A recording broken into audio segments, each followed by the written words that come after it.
క్రీస్తునందు సహోదరి సహోదరులకు ప్రోపేట వందనాలు చెల్లిస్తున్నాను. దేవుని ఆజ్ఞలు భారమైనవి కావు. దేవుని ఆజ్ఞలు భారమైనవి కావు.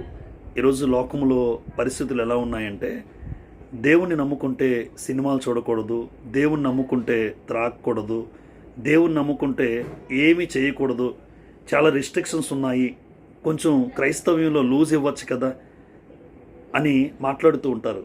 దేవుడు నిజంగా ఆయన పెట్టిన ఆజ్ఞల్లో, ఆయన ఇచ్చిన ఆజ్ఞలు ఎంత క్షేమకరం అంటే, తాగి నా కుటుంబాలు బాగుపడ్డాయన్న జీవితాలు ఒక్కరిని చూపించగలమండి మనం?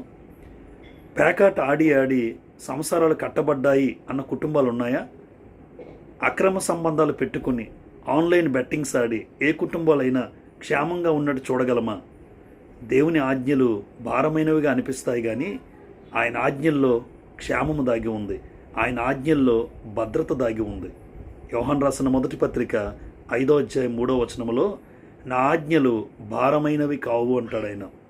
నిజమే, దేవుని ఆజ్ఞలు భారమైనవి కావు. అవి పాటిస్తే నీకు క్షేమం, నీ కుటుంబానికి క్షేమం, నీ బిడ్డలకు క్షేమం. కాబట్టి ఆ భద్రత, ఆ క్షేమము దేవుని ఆజ్ఞల్లోనే దాగి ఉంది. నీ ఎదుట నేను పాపము చేయకుండానట్లు నా హృదయములో నీ వాక్యం ఉంచుకున్నాను అంటాడు కీర్తనాకారుడు. నీవిచ్చిన వాక్యం మనుషుల్లో నీ భయాన్ని పుట్టిస్తుంది.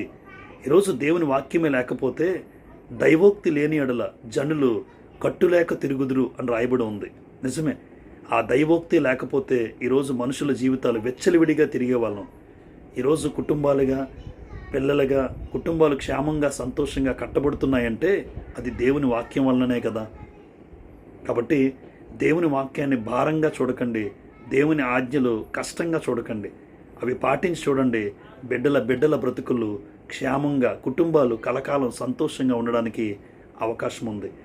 119వ కీర్తనలోనే 50వ వచనంలో, నీ వాక్యమే నా జీవితంలో లేదా నా బ్రతుకులో నెమ్మదినిస్తుంది అంటాడు. దుఃఖముగా, ఓదార్పు లేని, ఆదరణ లేని స్థితిలో ఒక మనిషికి ఆదరణ ఇచ్చేది, ధైర్యాన్ని ఇచ్చేది, ఓదార్పునిచ్చేది నీ వాక్యమే. అందుకే నీ వాక్యమే నాకు నెమ్మదినిస్తుంది అంటాడు.